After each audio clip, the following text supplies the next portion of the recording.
local news that matters. This is CBS 17 News. Getting vaccinated. If your body's making that response, you know you're responding to the vaccine, so it's not a bad thing. Can you take painkillers before or after the shot? We're getting you answers. Whomever did this to her made it so that we would never be able to see her again. Her body found in a suitcase. How friends and family are coming together to honor her life. From school closings to vaccine appointments, CBS 17 has everything you need to know as North Carolina prepares for another round of winter weather coming up. Now, this is a CBS 17 Storm Team Alert. The Storm Team Winter Weather Alert starts now. You are looking live at a picture from our downtown camera at Shaw University. Nothing coming down just yet, but it will in just a matter of time. Let's get right to Storm Team Chief Meteorologist Wes Hohenstein.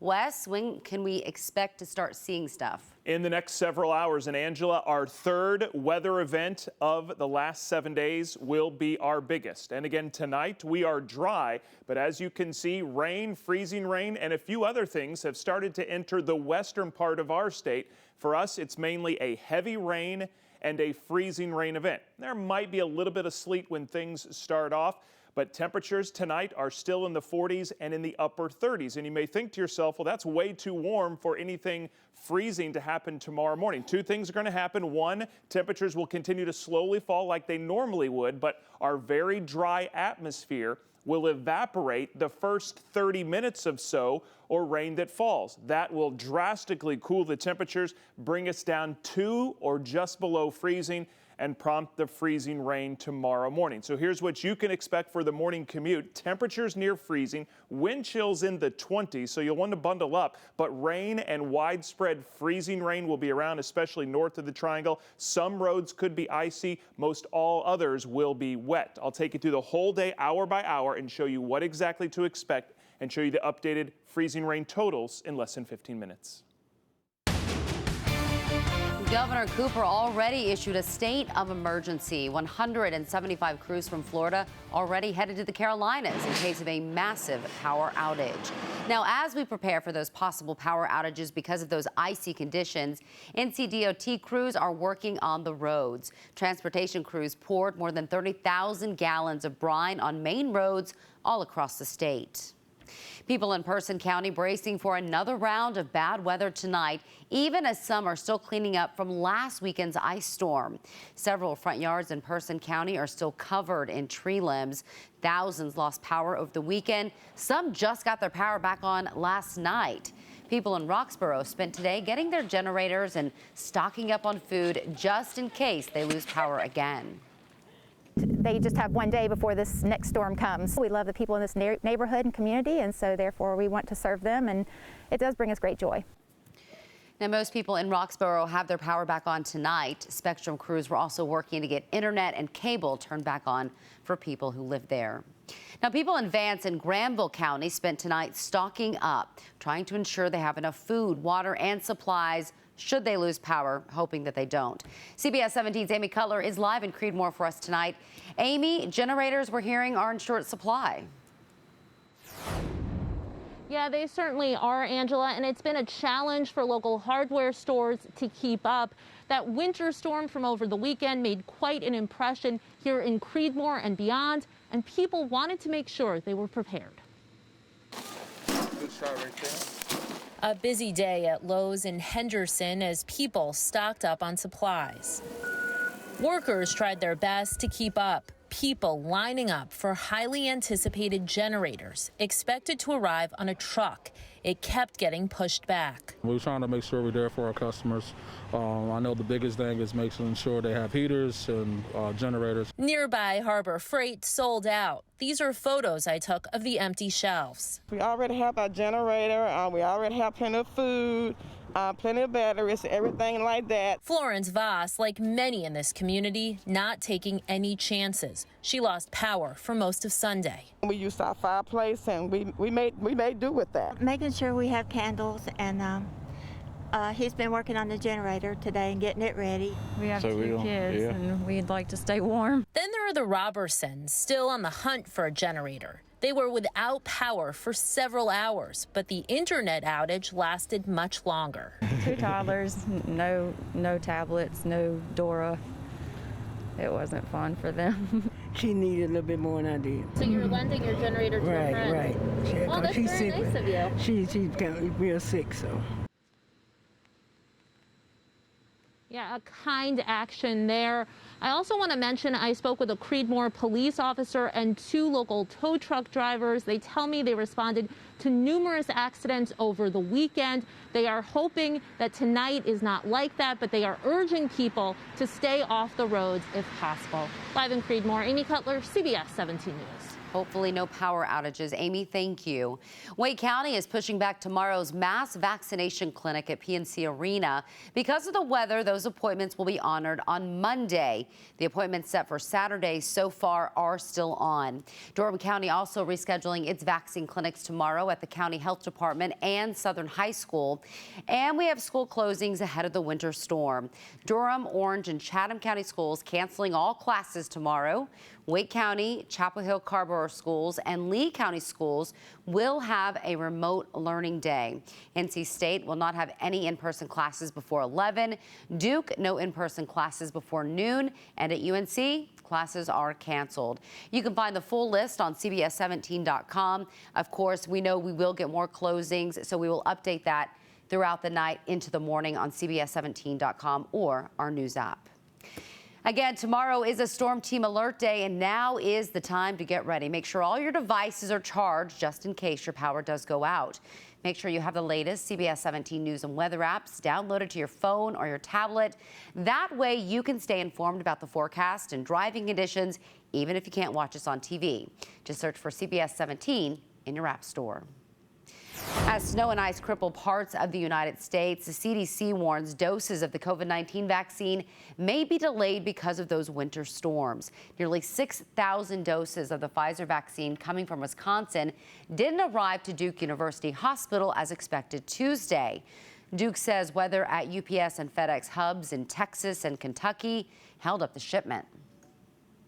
We took some actions to basically put on hold some of our open appointment slots so that we didn't overbook in case we did not receive that vaccine in time. We're still a little concerned, but we have enough vaccine to get us through to next week. Johnson County's health department still waiting for 1,500 doses of the Moderna vaccine that were supposed to arrive Tuesday from Texas. Of course, Texas is an icy, snowy mess right now, but they do have enough to hold the planned events for this week. As more people are lining up for the COVID vaccine, many of you want to know what to expect when you get your shot. Will there be side effects? Should you take a pain reliever before you get your vaccine? New at 11, CBS 17's Maggie Newland is live in Raleigh getting you all those answers. Maggie. Well, Angela, no one wants to deal with side effects, but they're part of a lot of vaccines, and the COVID shot is no exception. I asked a doctor if it's okay to take a pain reliever like Tylenol and ibuprofen, and it turns out timing matters.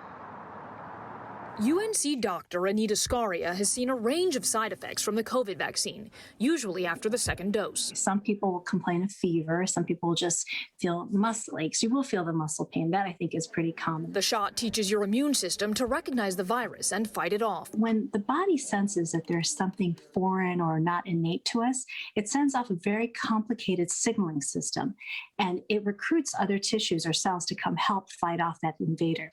So we perceive that as fever or malaise or just don't feel good. You sometimes say, oh, I'm coming down with the flu. It's not the most pleasant prospect, but should you take a pain reliever to prevent symptoms? The CDC says not before your shot, and Dr. Scaria agrees. Theoretically, it may actually be blunting the immune system's response to what's happening. What about afterwards if you start to feel bad? Should you try to tough it out and not take the drugs if you don't need them? Well, so what I've telling people, so if your arm is sore, take a cool compress and put it on there, see if that will help it. Move the arm around a lot because that seems to help. If you're mounting a temperature or fever, not feeling well, then go ahead. You can take some Tylenol or Motrin if you need to. She says the shot should not cause cough or shortness of breath like the actual virus can, and effects usually disappear within 24 to 48 hours. I think people always get worried about this, but no, it's actually a good thing. Your body's doing what it's supposed to do. It's mounting that response, and then you're ready when you are faced with that invasion again. Now, while you should not take a painkiller before your shot to prevent symptoms, if you take a painkiller or another medication every day for a medical condition, you shouldn't just stop taking it. You want to talk to your doctor about that. It's also important to remember that not everyone has side effects related to the COVID vaccine. I've talked to some people who have gotten both doses and had nothing more than a sore arm. In Raleigh, Maggie Newland, CBS 17 News. All right, yeah, Maggie, that's what Steve Sprazier was saying, just a little bit of a sore arm after he got his first dose. Lawmakers are worried the lack of military vaccine response could impact troop readiness. Right now, only about a third of American troops are getting the COVID-19 vaccine. At Fort Bragg, the vaccine acceptance rate about 60%. According to the Surgeon for Army Forces Command, that's not as high as the Army would hope for in frontline personnel. It's critical for our national security that every service member, as well as DoD civilian personnel and contractors, receive vaccines as soon as possible. Right now, vaccination is still voluntary for service members because the FDA only granted emergency use approval. For the first time in almost a year, some high school students in Wake County went back to class. Those returning are doing so on a 3-week rotating schedule. There are social distancing and mask requirements in place. A UNC pediatrics professor says it's important that students have clear guidelines and expectations as they return, and she says they've been missing out on key social development. They've really been missing each other, craving that social interaction, and then they're going to get it, but it's going to have to be different than it was before. And a reminder, because tomorrow is a Storm Team Alert Day, Wake County doing asynchronous learning Thursday. You can find all the school closings and delays. Just go to CBS17.com. So this looks pretty cool. If you and your family looking for something to do this weekend, you can get in the car and take a journey back in time to the days of the dinosaurs. 40 of these lifelike dinosaurs will be roaring around the state fairgrounds for the next week. It's all for Dino Safari. It's a 40-minute interactive drive-through adventure. It is COVID friendly, so stay in your car for the entire adventure. So they can drive through and see all of the different dinosaurs in all of the continents and learn about how they adapted to survive and thrive, and a lot of fun facts about them. Dino Safari opens tomorrow at 11. Pricing is by car, not person. Admission for a car that fits up to 7 people is $50. Vans and SUVs that fit 8 people cost $60. You can buy your tickets online. And Wes, I have a confession. I love dinosaurs. Stegosaurus, my absolute favorite, hands down. Okay, I will hop in your car then and do that. Windows up. Listen, it's going to be a flat-out miserable day tomorrow. We've talked about the freezing rain. That's stealing the headlines, but we're not going to get out of the 30s, and we're going to have some heavy rain that could accumulate up to 3 inches. So we've also got a flash flood watch. I'll take you through the whole day, hour by hour, show you where exactly we think that freezing rain line will set up, how much ice you will see, and when the sun will come back in less than 10 minutes. But also, with this amount of moisture that's going on the ground, we're expecting black ice the next 2 nights after as temperatures drop into the 20s. Tomorrow could be messy on your morning drive. Coming up, we're getting you answers about how to stay safe if you do have to get out on the roads. You're watching CBS 17, covering local news and weather that matters.